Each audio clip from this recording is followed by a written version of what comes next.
Alaska.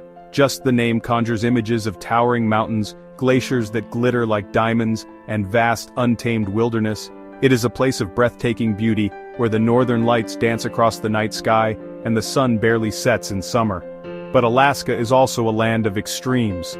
Winters are long and harsh. Temperatures plummet far below freezing. The wilderness is vast and unforgiving. I remember visiting Alaska one winter with my cousin. We were excited to see the northern lights and experience the magic of an Alaskan winter.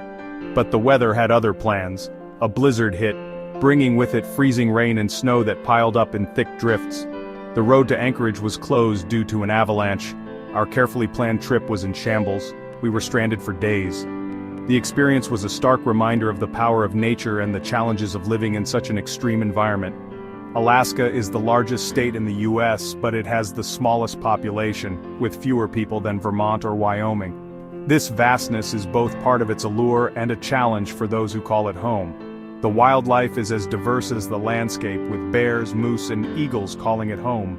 The people who live here have adapted to the harsh conditions, relying on fishing, hunting, and a strong sense of community. They have a rich cultural heritage with traditions passed down through generations. Festivals and gatherings are a testament to their resilience and spirit. Alaska is a land of contrasts, where beauty and danger coexist, creating a unique and unforgettable experience.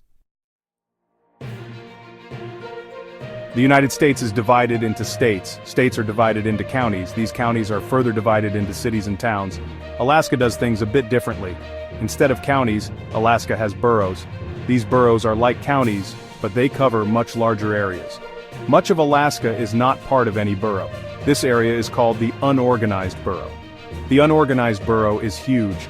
Imagine a place bigger than Texas with almost no roads. That is the unorganized borough. Alaska has a lot of land. It's a place of immense natural beauty, with sprawling forests, towering mountains, and pristine rivers. The federal government owns most of it. That's about 61%. These lands are often protected and preserved for their natural resources and beauty. The state of Alaska owns some. This includes state parks, forests, and other public lands.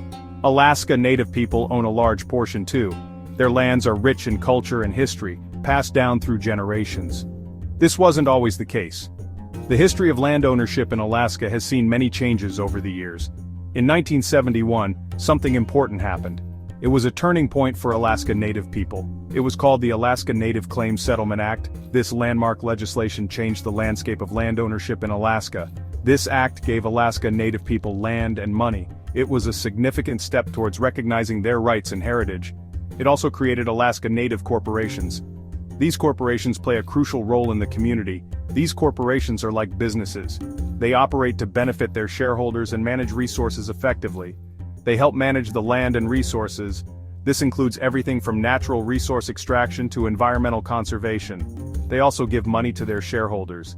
This financial support helps sustain the community. Many shareholders are Alaska Native people. They benefit directly from the corporation's success. Think about the Diomede Islands. These remote islands hold a unique position in the Bering Sea. These islands are way out in the Bering Sea. They're close to Russia. The proximity to another country adds to their strategic importance. One island belongs to the US. It's known as Little Diomede. The other belongs to Russia. This is Big Diomede. The US island is owned by an Alaska Native corporation. This ownership reflects the broader story of native land rights in Alaska. Most of Alaska is called the bush, a vast and untamed wilderness that stretches as far as the eye can see. This is the wild part of Alaska, where nature reigns supreme and human presence is minimal. There are no roads in the bush, making travel incredibly difficult and often treacherous. Planes and boats are the main ways to get around, connecting remote communities and providing essential supplies.